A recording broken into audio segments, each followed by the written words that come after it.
వినా 7 days before ఈ movie Jio హాట్స్టార్లో తెలుగులో కూడా స్ట్రీమింగ్ అవుతుంది. డబ్బింగ్ పర్లేదు.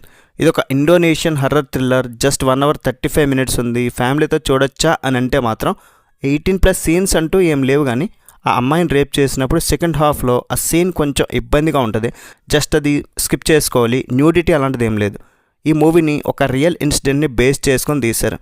లాస్ట్ ఇయర్ రిలీజ్ అయ్యి ఇండోనేషియాలో బ్లాక్ బస్టర్ హిట్ అయితే అయింది. అండ్ 2024లో హైయెస్ట్ గ్రాసింగ్ ఫిలిమ్స్లో సెకండ్ ప్లేస్లో నిలిచింది. ఈ మూవీ రిలీజ్ అయ్యే ముందు అండ్ అయిన తర్వాత కూడా చాలా వివాదాలు చిక్కుకుంది. బట్ ఫైనల్లీ రిలీజ్ అయ్యాక ప్రజాదరణ పొందిందనమాట. సో మరి ఈ మూవీ ఎట్లా ఉందంటే మాత్రం నాకైతే టైం బాక్ అనిపించింది భయ్య. రియల్ స్టోరీ అన్నారు, కానీ మూవీలో అట్లా లేదు.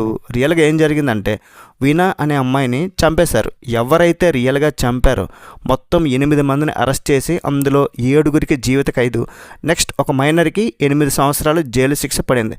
ఇదంతా 2016లోనే జరిగింది. కానీ ఇందులో అట్లా చూపించకుండా దీనికి సినిమాటిక్ టచ్ ఇచ్చి మళ్ళీ చనిపోయిన అమ్మాయి దెయ్యంగా తిరిగి వచ్చిందని ఏదేదో చేసి కొంపు చేసి పడేశారు.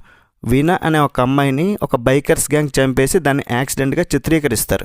పోలీసులు అండ్ ప్రజలందరూ కూడా యాక్సిడెంట్ అని నమ్ముతారు. బట్ వీళ్ళ ఫ్యామిలీ అండ్ తన సిస్టర్ అండ్ ఇంకొక పోలీస్ మాత్రం ఈ చనిపోయిన అమ్మాయి ఆమె చనిపోయే ముందు ఒక వారం రోజులు ఏం జరిగిందో తెలుసుకోవడానికి ఆ ట్రూత్ కనిపెట్టాలనుకుంటారు. మరి ఏం జరుగుతుందనేదే స్టోరీ. రియల్ అన్నారు, చనిపోయిన అమ్మాయి దెయ్యంగా తిరిగి రావడం ఏంటి? వాళ్ళు ఏదో బాధలో ఉంటారు ఆ ఫ్యామిలీ. ఆ అమ్మాయి మంచి అమ్మాయి దెయ్యం అవడం ఏంటి?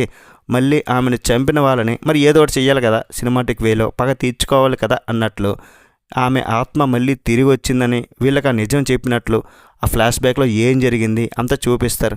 కానీ అసలు ఏ మాత్రం ఇంట్రెస్టింగ్ లేదు. చాలా బోరింగ్ ఉంది మూవీ. రొటీన్ రొట్టగొట్టుడు ఒక రివెంజ్ స్టోరీలానే ఉంటుంది. ఆల్రెడీ ఈ పని చేసిన వాళ్ళని జైల్లో పెట్టారు. సో ఇందులో చంపేస్తుందా ఏమో అని అనుకున్నా. మొత్తానికి అయితే ఏం చెప్పాలనుకున్నారో ఏం చూపించాలనుకున్నారో. బట్ ఈ స్టోరీ ఇండోనేషియా కంట్రీలో పెద్ద సెన్సేషన్ అయింది కాబట్టి థియేటర్స్కి వెళ్ళి జనాలు చూశారు, కలెక్షన్స్ వచ్చినాయి అంతే. ఇందులో మాత్రం ఏం లేదు, ఒక హర్రర్ లేదు, ఒక సస్పెన్స్ లేదు, థ్రిల్లింగ్ లేదు, ఒక ఎమోషన్ కూడా లేదు. ఇదే జరిగిన స్టోరీ రియల్గా జరిగినట్టు చూపిస్తే మూవీ సూపర్ ఉండేది. అనవసరంగా దెయ్యం భూతం హర్రర్ అంటూ ఏదేదో చేశారు.